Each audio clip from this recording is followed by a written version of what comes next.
Public broadcasting facing its greatest challenge ever from the federal government. How does the Trump administration's latest action impact public TV and public radio broadcasting from the cities?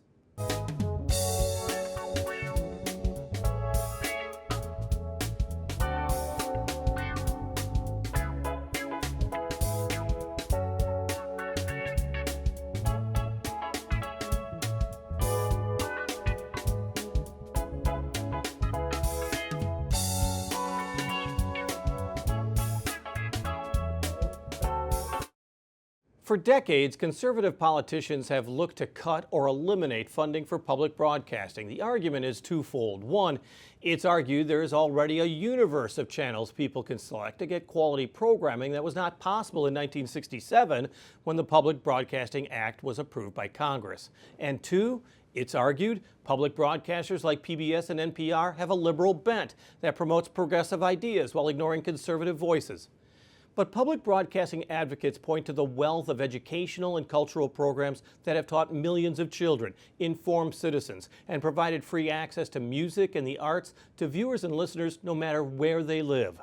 We talk with Dawn Schmitt, the general manager of WQPT, Quad Cities PBS, based at Western Illinois University, and Jared Johnson, the general manager and CEO of WVIK FM Radio, Quad Cities NPR.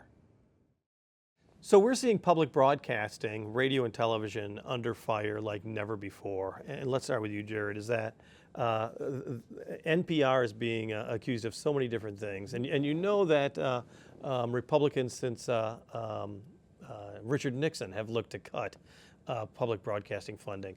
Is this the greatest threat that you've faced? Yeah, I believe, actually, yes. I think it's pretty easy to say that. I don't think things have quite gotten to this level. I don't think we've ever had the conversation in front of Congress about that immediate funding since its very beginning. The funding that's been debated back and forth and always gotten bipartisan support has been the two-year forward funding. So that we're talking about next year's funds or funds for a fiscal year that are about to start in about 2 weeks for me. Yeah, that's a big and different than what we've done in the past. How does it affect public television? I mean, the funding from federal money, how does that impact a local station like WQPT? It has a huge impact. Of the money that's appropriated to CPB, 70% of it goes to stations. And so for small rural stations like WQPT, it's so critical to our mission.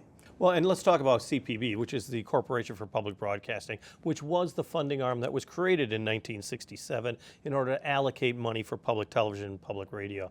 Public television depends on CPR money more than public radio? Correct. I believe it's 75% of the funds go to public television.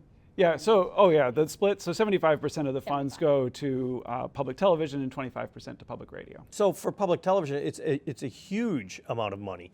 So a loss of that means what? It's critical. It means for stations like WQPT, their educational outreach mission it just can't continue the way it used to. So cuts, going dark? I mean, is that what for a small, when you think of public television, you think of the larger stations, like in Washington, D.C., and Chicago, and New York, and they seem to be prospering and they get endowments, they get tons of money. But smaller stations, especially in Illinois, where there isn't a big, like Iowa Public Television or Wisconsin Public Television or Minnesota, that doesn't exist in Illinois. Correct. Nationwide, there are stations that are at risk of going dark if we lose federal funding.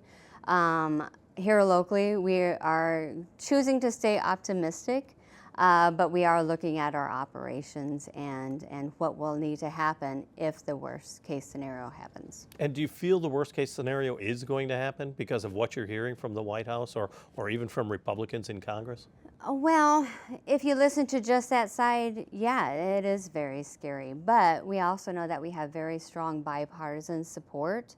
And so we remain optimistic because even at, in APTS and PBS is sending down that message to us that we should be positive, that we do have hope, that this isn't hopeless, that we just need our community and our viewers' support to reach out to our senators right now, and we can win this fight. Like you said, there is bipartisan support. Yeah, and even in this bill that just passed, We're hearing reports. This is the House that, this yeah, is the House, so the big, beautiful bill, Yeah. as it's Well, been so called. this is the rescission cut that came just after. Okay. Right. So the big, beautiful bill is already over in the Senate. The rescission bill just passed. And even some of the Republicans that ended up voting for it, I hear were promised to maybe put some CPB funds back in later when they do appropriations, right? So this budget process is long, it's complicated. I'm learning a lot as it goes. Yes. So I think much like Dawn, we're being optimistic in what's a difficult situation, right? Like the worst case scenario is very bad. For us, it would mean about 13% of our budget. I'm not sure what your percentage is exactly. But those are big cuts and kind of last minute. But I know there are many steps yet to go, and so like we're playing it as it comes. So what does it mean when you see a 13% potential cut, or 50 or 50%? I mean, you're going to rely more on donors. You're going to rely more on what? Yeah, I mean, so we can look to the state of Illinois, perhaps, because we also get a little bit of funding from that, and I know they've set aside some emergency funds for things that come last minute. We can talk to our donors. In my case, that 13%, that might be something I can make up. I don't know if it's the same with 50% at QPT, but I'm sure we're going to do those things first, and then see where we're at. And then, yeah, you're going to have to look at operations cuts, maybe personnel, maybe programming. You have to make the budget balance in the end, and so you cut 10% somewhere. 50% would be catastrophic? Very hard. Yeah. Yes. So very what hard. have you heard from the people that have supported WQPT every year, day in and day out? We're getting lots of positive support. A lot of people reaching out, sending us words of encouragement, telling us how much we mean to them, what our mission and how we affect them, and how much they support us, and to keep fighting the good fight. And we always like to kind of point out is that with WQPT, and I'd want to talk about WVIK as well, WQPT is more than just television. You have outreach programs. VIK's got amazing outreach programs as well. Tell me about the impact in that area that public television provides here in the Quad Cities. Absolutely. Our educational outreach, it reaches into the communities in so many different ways. Right now we have our Summer of Adventures going on, and our team is out in libraries and community events out in the community. During the school year, we have our first book program where we reach out to at-risk classrooms and get free books in the hands of students, and to build the libraries of the teachers. We also have ESL classes. Oh gosh, there's so much. Imagination Station, which is our signature event in the spring. So things like that would not be able to continue without community support. And how big is the WQPT staff? We are a mighty station of 8. 8 people. 8 people. So it's not like it's a large corporation that's running public television here in the Quad Cities. Absolutely not. We're just a very small, dedicated team.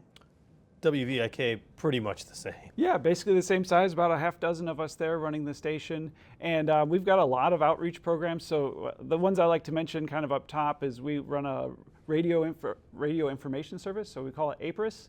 And it's a service that reads local publications, whether it's newspapers or magazines, for those who are sight impaired. Traditionally, it's been broadcast on a subband, so you need a special radio to pick it up. But of late, we've started streaming it online, so people will get it through the WVIK app and through our website.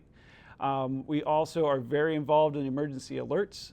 So we have a lot of backup systems so that we can stay on the air in the case that something actually happens. We run biannual drills with the local EMAs, so the Rock Island EMA and Scott County EMA and FEMA. And actually also work with the power plant up north. So, hopefully there'll never be a meltdown up there. But if there is, we will be involved in getting everybody safely out of the Quad Cities.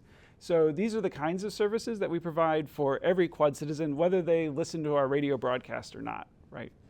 Let's talk about those that do listen to your radio broadcast often. One of the things that you provide that has been diminished in the industry is radio news. That's right. Daily broadcasts of what's going on. Without WVIK, there would be no radio news in the Quad Cities, an area of 350,000 people. Yeah, that's actually right. We're the last radio newsroom. It's a shrinking number of local newsrooms altogether in all media.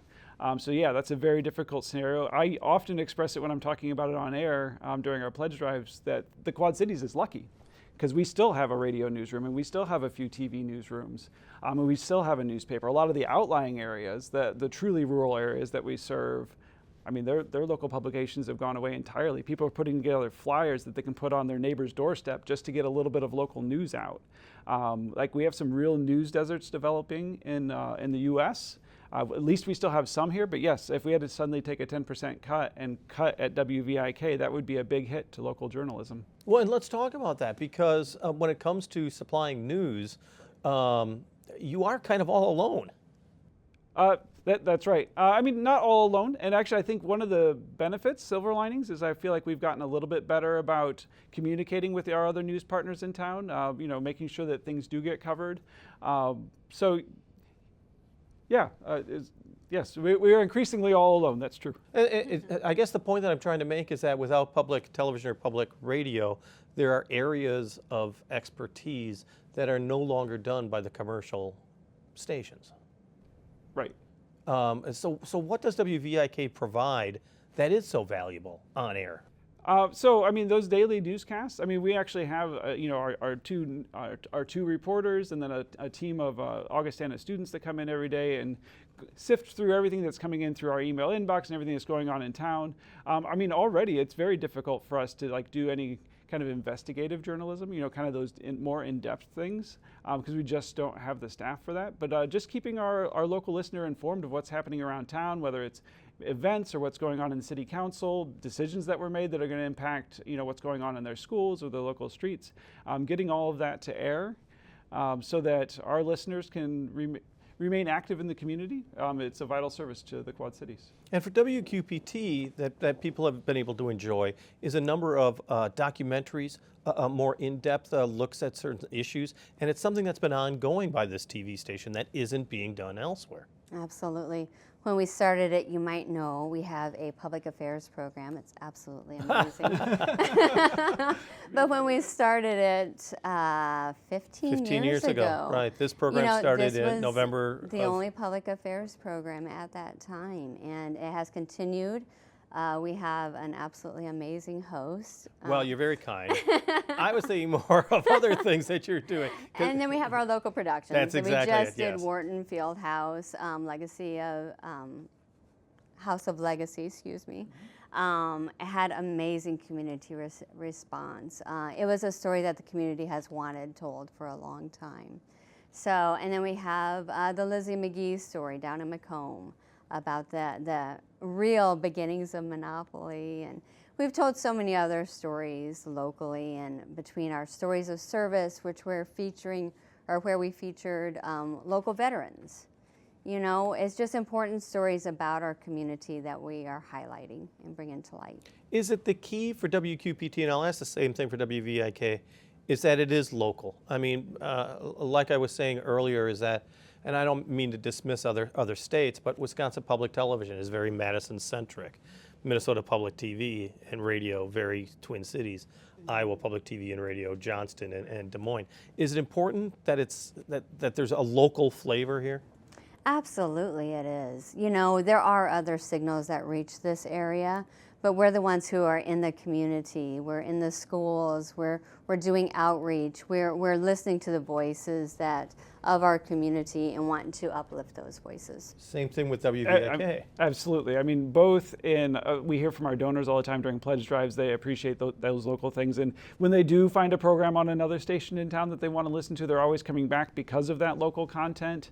And then when you look at the ratings, because we do get to look at those, I think people just find WVIK reflects what they're looking for much more than a statewide service. And this is actually one of the things that kind of worries me about this current environment, because I know for me, if I had to find a way to cut and then replace like 10% of our services, joining with an Illinois statewide service might be an option.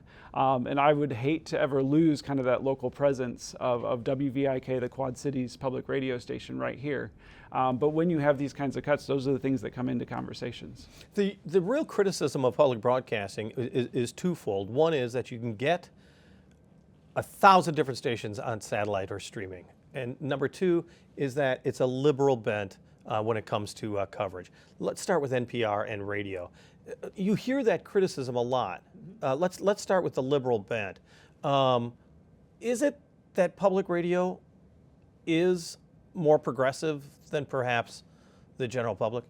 So I don't think that that's true. The two things I would like to point out is one, that often those critiques are leveled at like NPR and PBS, right? The kind of the national brands that people are aware of. But the support we're talking about is almost all coming to our local stations, and I don't get those kinds of complaints about our local coverage. When we're out there doing news, people on both sides of the aisle, everywhere, are just appreciative that we're out there and covering these important stories. Interviewing everybody, no matter what their party is, who's running for office here for a local office. And even when I met recently with a lot of our representatives in Washington, D.C., that's the first thing they said, is that they really appreciate our local services. And that was people from both parties. So I really don't think that it is definitely not true of WVIK. And then of the national brand, I just think it's very difficult. We see in survey after survey, and even recent ones, that NPR and PBS are two of the most trusted brands in news nationwide. But when you're talking about any service that's broadcasting to the entire country, of course there's going to be stories that you don't like. I think what we're dealing with right now is that kind of along partisan lines, there seem to be a lot of stories that a certain group don't like. And what's interesting about that is, look at this recent bill. It was actually bipartisan opposition to passing it, while it was very partisan on the other side. So I think as long as we keep seeing that, and that's really what's happened in all of our funding bills for decades now, is we've always had bipartisan support. And we continue to have that bipartisan support even now. And as long as that keeps happening, then I think we're hitting the sweet spot. Are we always going to make everybody happy? Of course not. That's impossible. Let me ask you that as well, because it's not that you want to distance yourself from PBS and WQPT, but it's almost like ABC, CBS, NBC are not the same as 8, 4, and 6. Correct. And you're absolutely right on different things. You asked about the landscape, and there are so many different channels that you can choose from, but you have to pay for a lot of those. And not everyone has the money for a cable bill or a subscription for a streaming service. So WQPT and PBS just remains a free, quality, educational, and entertaining channel for everyone to enjoy. It's funny, I'm such a cheapskate. On my iPhone, those feed me news headlines, and I'll click paywall, and then I see NPR. I'm like, oh, I can read that one. Read that. Right, so I think this is a service that even in the digital space, we're providing free to everybody, that just isn't being emulated in other places, because they can't. Because the commercial model is also really struggling right now. Well, let's go to that. Is that, as you're kind of pointing out, in 1967, it was created as a free service that was supposed to be targeting people that were either underrepresented and you didn't hear their voices, but also that radio and TV free broadcasting can touch everyone's life. Doesn't matter where you live or how much you make. Absolutely, it can, and it still does. And we even have streaming options. You can stream us for free on devices as well still. So through the PBS app or just through our website, you can still stream WQPT and remain mobile.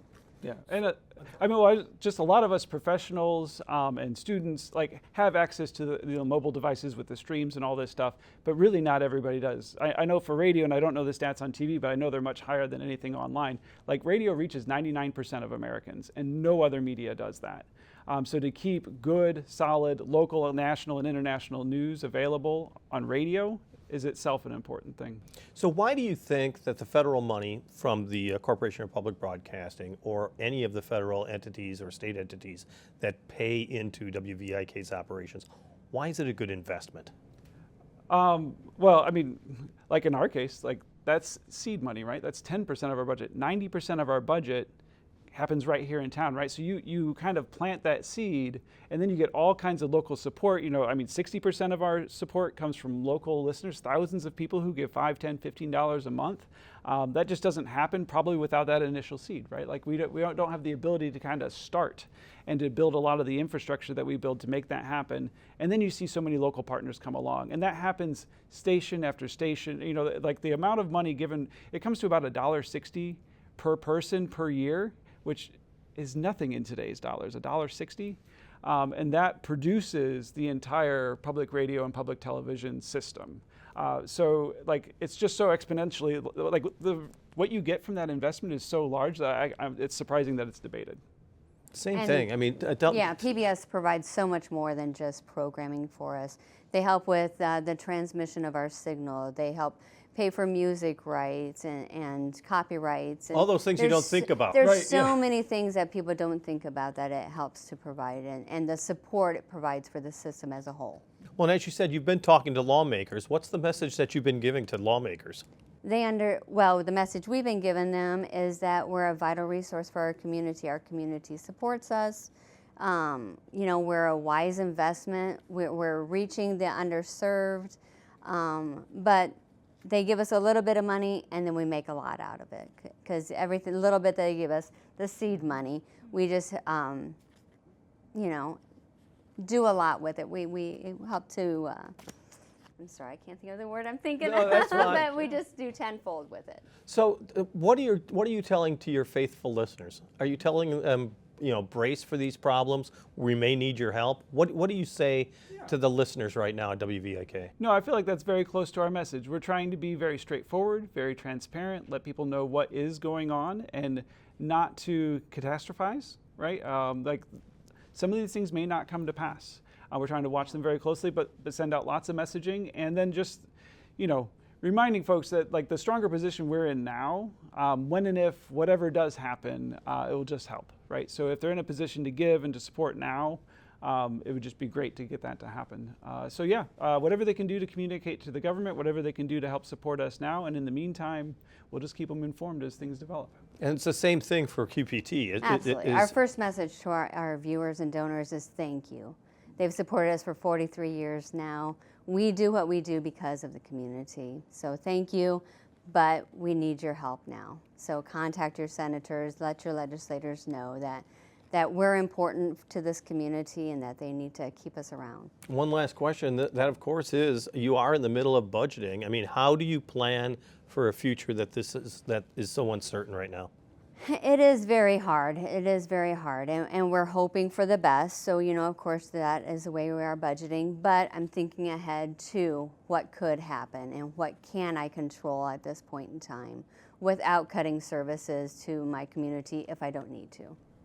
Yeah, I'm very grateful to Augustana College, our license holder, because they are allowing me to basically budget for the status quo because the status quo is still in place. I think once once we learn that something has happened, then we'll have to make some adjustments. But at this point, I'm budgeting it as if it's all going to happen the way that it has. Well, it is interesting because WVIK's roots are in Augustana College, and WQPT is in Western Illinois University through the foundation, through independent very much as far as funding, and we know that Western is seeing cutbacks. Augustana, of course, is a private institution. How important is it to have Western Illinois University backing WQPT? Absolutely, and it helps me feel better and more supported, knowing that Christy and the rest of the team has our back, and they believe in our mission, they support our mission, and they just want what's best. And so they're also activating and contacting their legislators. Christy being Christy Mindrup, Christy the Mindrup. president of Western Illinois University, and for Andrea Augustana.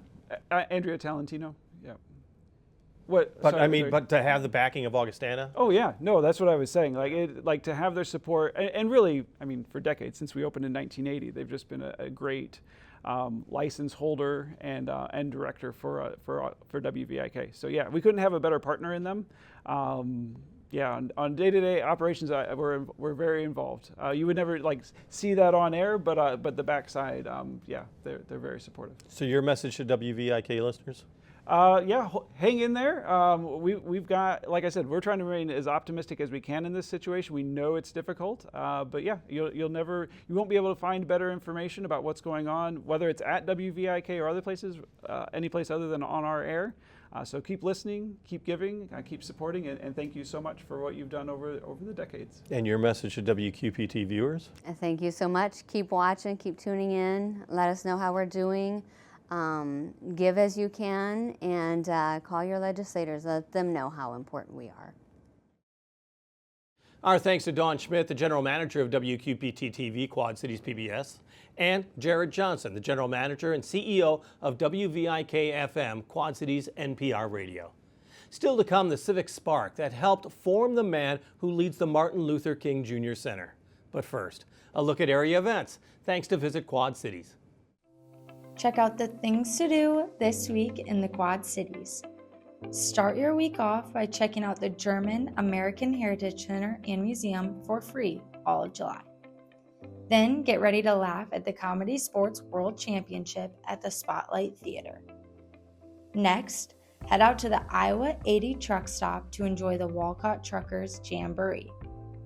Then, cheer on the Backwater Gamblers while they compete in the 2025 Central Region Show Ski Tournament. Finally, get ready for the Quad City Steamrollers game as they take on the Green Bay Blizzard. For more events like these, check out our events calendar at visitquadcities.com. Next year marks 250 years since America declared its independence in 1776, and throughout the coming year and leading up to the 4th of July next year, we're asking people about their civic spark, why they chose their career, and how it impacts our society. We asked Jerry Jones, Executive Director of Rock Island's Martin Luther King Jr. Center, about his civic spark, what drew him to be a part of the MLK Center for more than 25 years.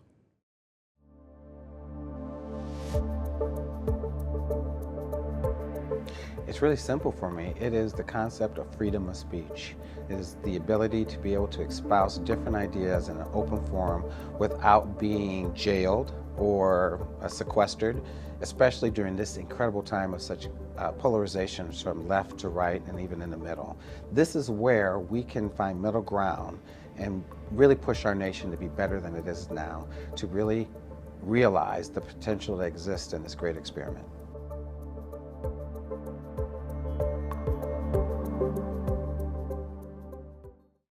Our thanks to Jerry Jones, Executive Director of Rock Island's Martin Luther King Jr. Center.